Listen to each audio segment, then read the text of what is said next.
Subject science के अंतर्गत chemistry से बोर्ड परीक्षा के लिए वेरी मोस्ट इंपॉर्टेंट टॉपिक लेकर के आए हैं।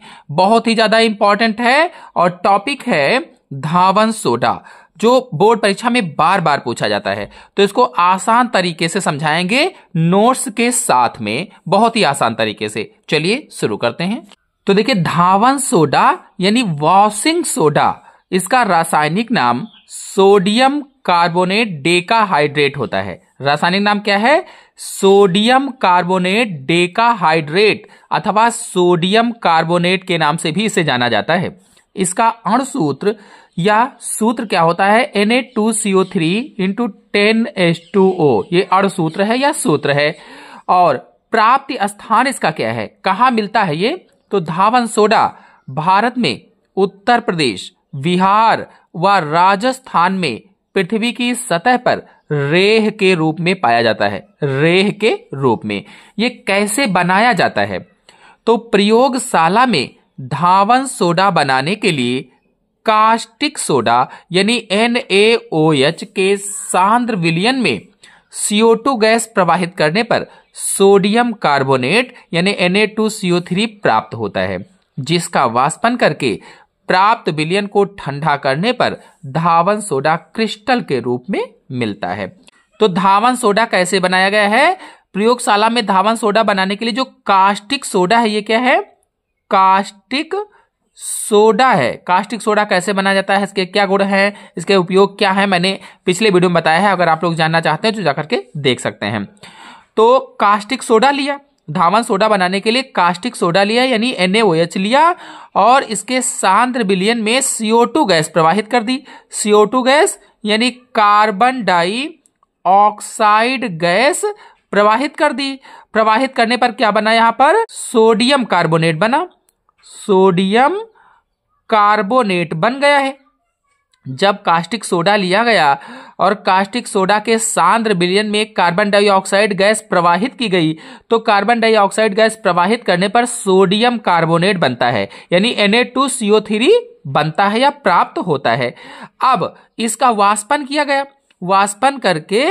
वाष्पन करने के बाद जो विलयन प्राप्त होता है ठंडा करने पर, वही धावन सोडा कहलाता है। धावन सोडा यानी इसी विलयन को क्या किया गया है? Na2CO3 जो विलयन प्राप्त हुआ है, इसका सांद्रण किया गया और सांद्रण करके ठंडा जब किया गया है, सांद्रण करके जब ठंडा किया गया है, तो क्रिस्टल के रूप में धावन सोडा प्राप्त होता है या सोडियम कार्बोनेट प्राप्त होता है।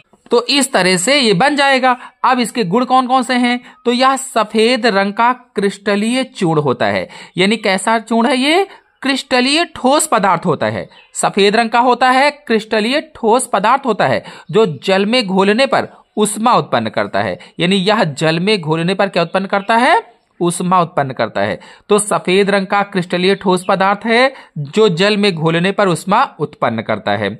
और धावन सोडा को गर्म करने पर निर्जल सोडियम कार्बोनेट प्राप्त होता है। अगर इसको गर्म किया जाए, हीट दिया जाए, तो निर्जल सोडियम कार्बोनेट प्राप्त होता है। माने क्या हुआ कि गर्म करने पर यह सफेद रंग के निर्जल पाउडर में बदल जाता है। सफेद रंग के निर्जल पाउडर में चेंज हो जाता है या बदल जाता है। चलिए इसके कुछ उपयोग बता देते हैं। अब धावन सोडा का पहला उपयोग है कांच व साबुन बनाने में।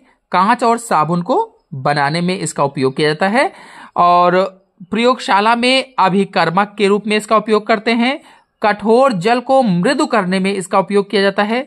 कठोर जल को मृदु करने में मतलब यह है कि जो स्थायी जल होता है उसकी कठोरता को हटाने में, जो स्थायी जल था उसकी कठोरता को हटाने में इसका प्रयोग किया जाता है। या ऐसे भी हम इसको कह सकते हैं इस पॉइंट को कि जल की कठोरता दूर करने में धावन सोडा का प्रयोग किया जाता है।